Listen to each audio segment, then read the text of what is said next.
अनाज सिंह जी ठीक हुए इस गांव में। 5-6 लोगों ने जो है वो हकीम साहब की दवा मंगाई है इनको देखकर। ये अम्मा जी खड़ी हुई है, इन्होंने भी मंगवाई है। वो डिब्बा ला के देखा ना तुमने, जो गोंसिया दवाई मंगवाई वो ये भी निकल के आई घर से अपने गोंसिया लेके। इनका आया है 25/9 से। वो देखिए वो भी गोंसिया लेके खड़ी हैं उधर।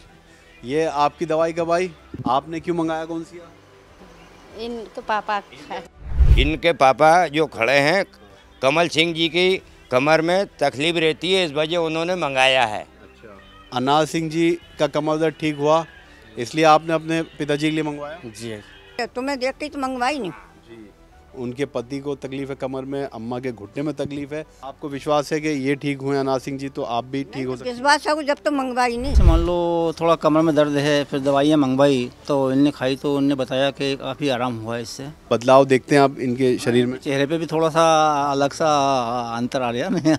हाँ, पहले से। हाँ। ये हैं 55 वर्षीय अनाज सिंह जी, जो भोपाल के हुजूर तहसील के तुमड़ा गांव के निवासी हैं। कमर दर्द से पीड़ित अनाज सिंह जी इस पूरे गांव के पहले व्यक्ति हैं जिन्होंने हकीम सुलेमान जी का गोंसिया इस्तेमाल किया। लेकिन विश्वास और अनाज सिंह जी के कमर दर्द से राहत की इस सच्ची कहानी ने गांव में हकीम सुलेमान जी से जुड़ने पर कई पुरुष और महिलाओं को मजबूर कर दिया। 10 साल से कमर और कंधों के दर्द से पीड़ित अनाज सिंह जी को कोई इलाज ठीक नहीं कर पाया। कमर और कंधों के दर्द ने इनको झुककर चलने पर मजबूर कर दिया था। पूरा मोहल्ला इनकी तकलीफ और फिर इनकी राहत की गवाही देता है। इनकी पीड़ा को देखते हुए इनके परिवार में इनकी बीवी और बच्चियों ने ये तक कह दिया कि अगर हमें काम करना पड़े और घर चलाना पड़े तो हम इसके लिए भी तैयार हैं। आज भी बच्चे अनाज सिंह जी की उस पीड़ा को याद करते हैं तो आंखें भर आती हैं। अनाज सिंह जी के कमर और कंधों के दर्द को हकीम सुलेमान जी के गोंसिया ने राहत दी और यही सच्ची कहानी हम देखने के लिए पहुँचे इनके गाँव तुमड़ा। जैसे ये तकलीफ आपको 10 साल पहले शुरू हुई कमर के दर्द की, क्या अचानक हुआ या कुछ हुआ था हादसा? कोई गिरा भी नहीं, कोई किसी प्रकार की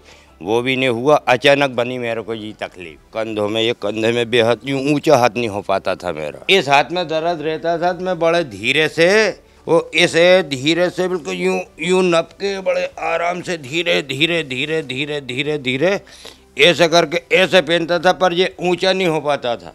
कौन से हिस्से में सबसे ज्यादा तकलीफ होती थी? सबसे ज़्यादा वो तो दोनों साइड रहती थी कमर में, ये यहाँ से लेके तो यहाँ नीचे तक। मैं ऐसे ऐसे करके चलता था, यूँ कुछ अकड़ा अकड़ा जैसा। उनमें ऐसा आने लगा था मेरे कि शायद अब तो इस तकलीफ के द्वारा ही जीवन समाप्त होगा। बोलते रहते थे कि मेरे कमर में दर्द है, कभी पैर दुखते हैं, सब बोलते रहते थे। उससे परेशान रहते थे क्योंकि वो लाइट का काम भी करते हैं ना, तो खंभे वगैरह में चढ़ने का ये भी काम होता है उनका। अच्छा, कभी अकेले में या अपनी माता जी के साथ इनकी कंडीशन स्थिति देख के आपको रोना आता था कि पिताजी? हाँ, आता था ना, किसको रोना नहीं आएगा, सबको आता है।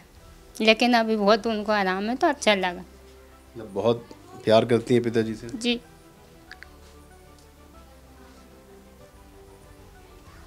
इससे पहले भी आपने क्या भोपाल में भी या शहर में जाके या गांव में किसी डॉक्टर को दिखाया था? जी हाँ, हमीदिया भी गए थे। डॉक्टर कहता था कुछ तुम्हारी रीढ़ की हड्डी में परेशानी है, या तो ऑपरेशन करवाना पड़ेगा आपको। तो मैंने मना कर दी। मैंने कहा चाहे ऐसा ही जीवन बिता लूँ पर ऑपरेशन नहीं करवाऊँगा। दोनों माँ बेटी, तीनों माँ बेटी कहती थी मेरे से, कहना चिंता मत करो, हमसे बनेगी मेहनत मजदूरी, जो भी काम बनेगा वो हम करेंगे, घर हम चलाएंगे, ऐसा बताती थी।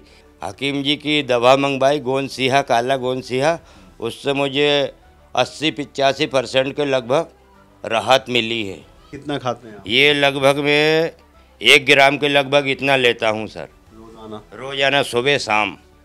पानी से या दूध से? पानी से। ये गोंसिया लेने के बाद कितने दिन में आपको लगा कि कुछ कम हो रहा है दर्द?